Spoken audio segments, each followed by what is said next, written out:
Should you spend time watching great speakers, TED Talks, watching interviews of famous leaders when they are being grilled by journalists? Absolutely, you should do that.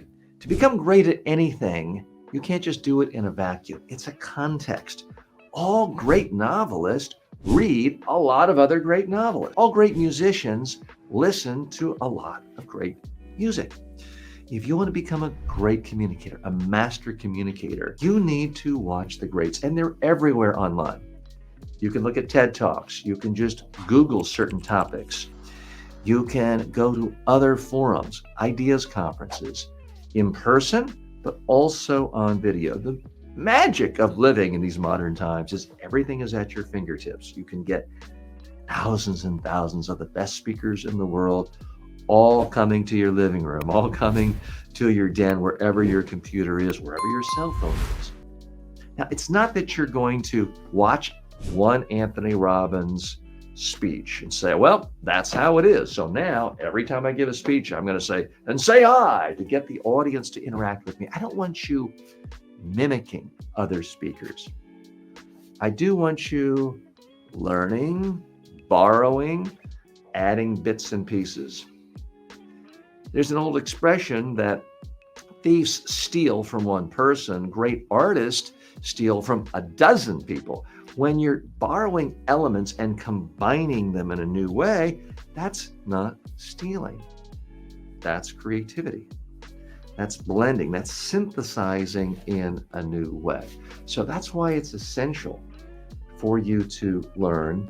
And sometimes you'll see something and you might want to experiment. I'll never forget, once I was at a huge public speaking success motivation conference, and I saw the late Zig Ziglar, and he has a moment where he says, and I got down on one knee and I proposed to that little redhead. And I thought, well, that was interesting. There's a lot of variation there, a lot of variety.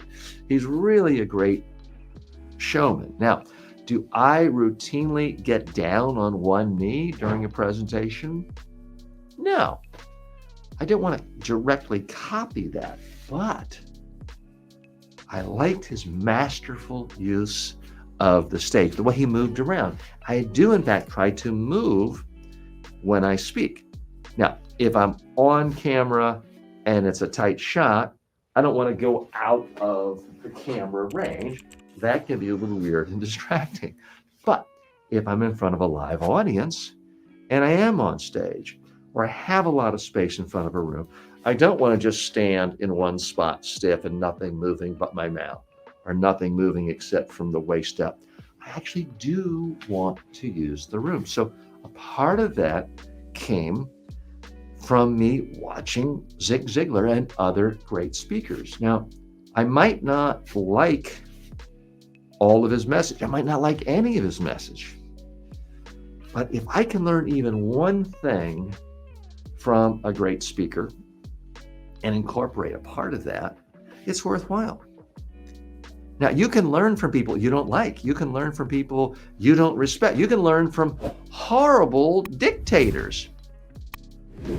Not that you're endorsing dictatorship or oppression or tyranny, but communication skills are different. There's one leader, I'm not going to mention his name because I don't want to be controversial and make it sound like I'm praising someone who was an evil dictator. But there was someone, a world leader, who did horrible things, but he came to power because of his ability to speak. It wasn't because of his height, his looks, his wealth, his charm, his family pedigree. He came to power exclusively because of his ability to speak. One of his techniques was, as soon as he was introduced, standing in front of a large crowd, he did nothing. He said nothing. He aroused curiosity.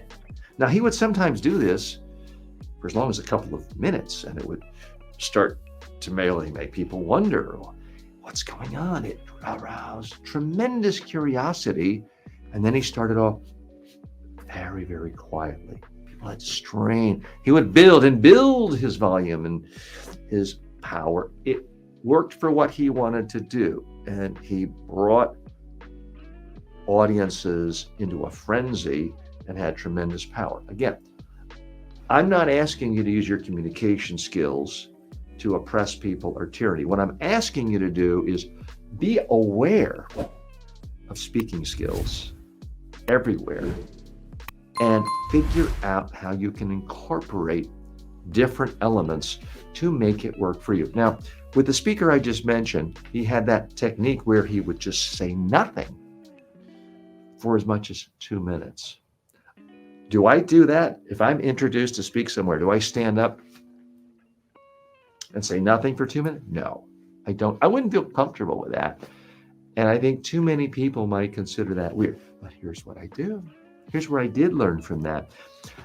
If I am introduced and I stand up and I'm about to speak, I pause for 2 seconds.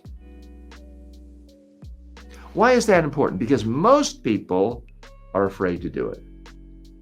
They're introduced. And next up, ladies and gentlemen, we have TJ Walker. Thank you very much. I'm so happy to be here today. There's zero gap between the time they're introduced or the time they stand up till they start talking. By saying nothing for just 2 seconds, looking at people, a little smile on your face, you can project a total calm and a confidence that stands out. It's just enough to make people think, hey, what's going on here? That's why I like it. I've never had anyone come up to me afterwards and say, that was really weird the way you didn't say anything for 2 seconds. 2 seconds is such a short amount of time, nobody remembers it.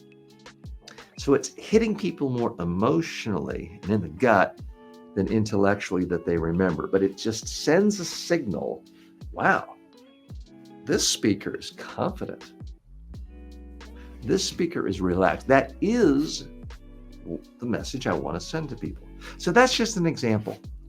If you routinely look at great speakers, some of it rubs off on you as long as you speak too. Now, if you just watch great speakers and you never speak, you're not going to get anybody.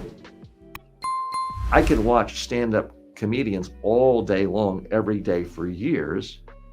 If I never do stand-up comedy and I never practice jokes, I'm not going to get any funnier. Same thing with speaking. But if you watch the greats and then you experiment, you try it on your own, some of it will work, some of it may feel a little phony, contrived. You don't do it, but the stuff that works, you do more of it. That's how you get good at anything. So yes, I absolutely think if you're serious about being a great communicator, you need to spend some time on a regular basis. I'm not suggesting 3 hours a day of watching TEDx talks from 9 p.m. to midnight every night, but you need to spend some time on a regular basis looking at great communicators speak and analyzing it and asking yourself, what do I like here? Is there 1% of what they're doing that I can do over here when I'm speaking? What are they doing that I don't like? So I make sure I don't do that in my next presentation. Do that consistently, and you will get better and better and better as a communicator.